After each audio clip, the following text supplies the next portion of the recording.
would say over recent years, businesses of all sizes are becoming more aware. I mean, for example, we're seeing a lot more coverage on a regular basis in mainstream media about significant cyber incidents, both at a governmental level, at an organizational level. I think if we break that down into large publicly traded or global organizations, we've certainly seen a large increase in cyber risk being taken seriously at the board level. It's on risk registers now. It is being addressed in a cyber resilience fashion. I think the area that still needs a little bit of work is around the mid-market and the SME, where maybe they're not quite so aware of cyber risk, the threats that are posed against the organization, but more so the impacts that it would have on their organization.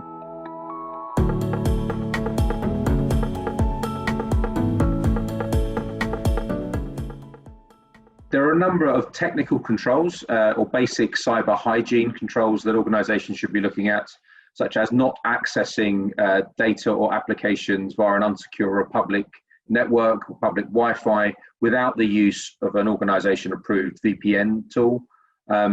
Using things like multi-factor authentication to access applications and systems, again, is a strong recommendation to add a layer of protection against attack. But also looking at in the background, making sure that organizations are taking regular backups of their data so they can restore the position should they go through an incident. More so than that, I would say that the most important thing and the most effective is actually education and awareness of staff, having them be made aware of what the cyber threats are to an organization, how they play out, but importantly, what they can do to minimize or prevent those incidents as they would occur. The final point that I would say from an organization, now this is a business resilience perspective, is having a tested BCP or incident response plan. So they know how to organizationally respond to an incident. For example, who has delegated authority, what third parties they need to work with, what they need to do in different types of scenarios.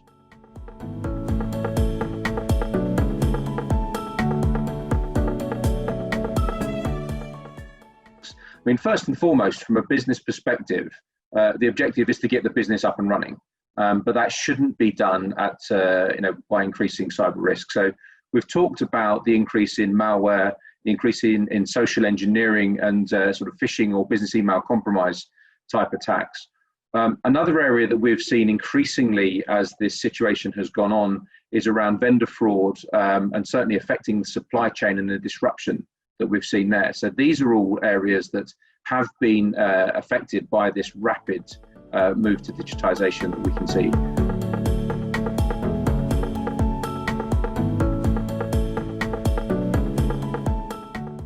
With cyber risk, it's about cyber resilience, where cover is an important point. So the first thing I would emphasize is making sure that the organization has good cyber hygiene, looking at things like strong passwords, multi-factor authentication, a regular backup routine, maybe looking at things like cyber essentials as a basic to get moving. There are more advanced models out there as well.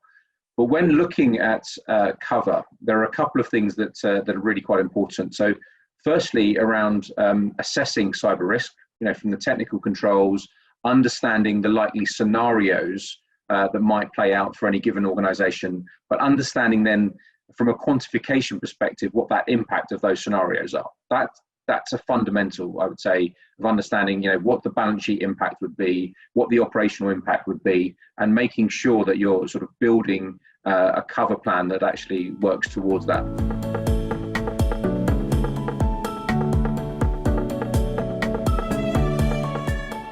There are a couple of considerations for any organization when they're asking their broker around their cyber cover.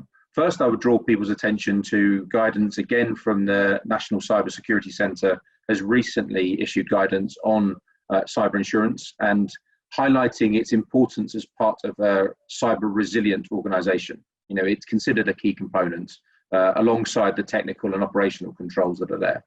The first one I would highlight is understanding what scenarios are likely to affect your business. And that can be your organization in terms of your industry, the size, the types of operations, the systems, understanding whether you have more information technology, or you're reliant on what's known as operational technology, so it's a plant floor machinery, that type of thing. So understanding what's going to play out there. Should also consider from your broker what other policies you either have or should have in place.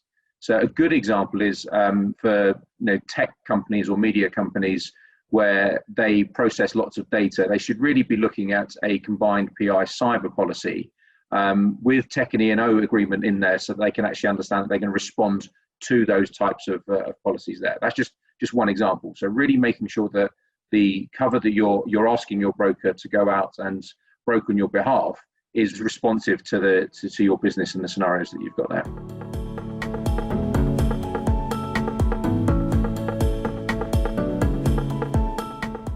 In the Lloyd's market, there's a range of insurance and reinsurance products that are available, depending on how you want to finance that risk. It's worth considering, again, the scenarios of what your potential costs are, such as revenue loss, restoration expenses, and so forth.